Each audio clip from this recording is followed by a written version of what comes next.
Miss হবে না আপনার পছন্দের টিভি শো। দেখুন জি5 অ্যাপে একদম ফ্রি।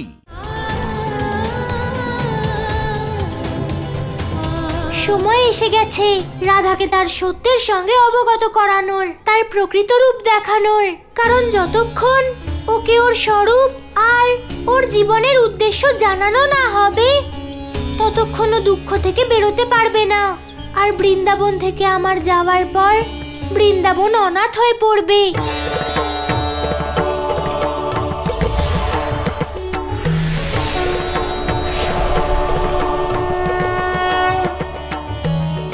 হে শক্তি স্বরূপা,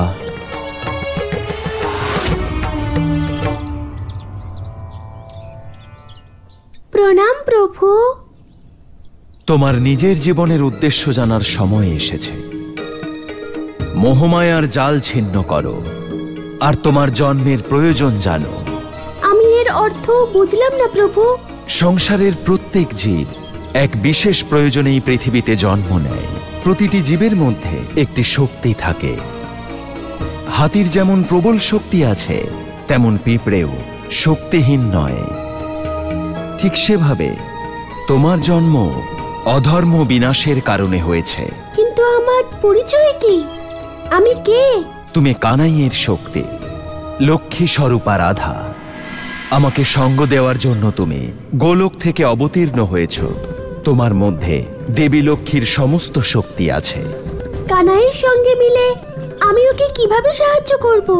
রাধা, কানাই যেমন পরম অবতার, তেমন তুমিও পরম শক্তি। আজ থেকে তুমি সেই সব কিছুই জানবে যা তুমি জানতে চাইবে। আর সেই সঙ্গে তুমি নিজেও অনভিজ্ঞ থাকবে না।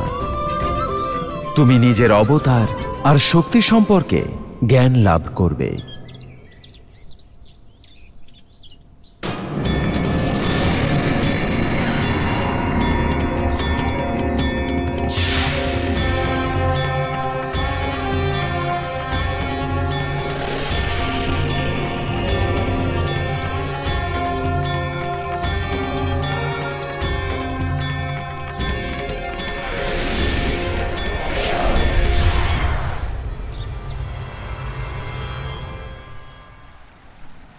রাধা, এখনো কি তোমার মন দুঃখে আচ্ছন্ন? হে পরম অবতার শ্রীকৃষ্ণ, আমার মনে এখন আর কোনো সন্তাপ নেই।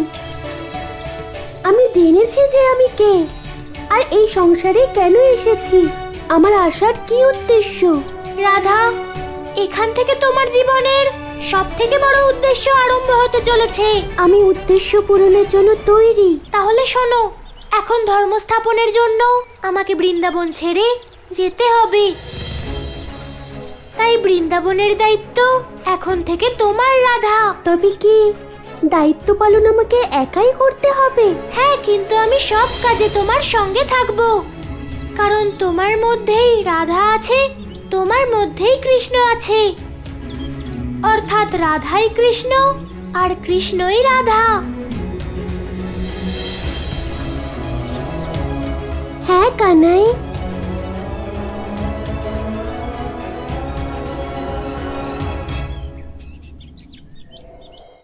জি5 ডাউনলোড করুন আর সব এপিসোড দেখুন একদম ফ্রি।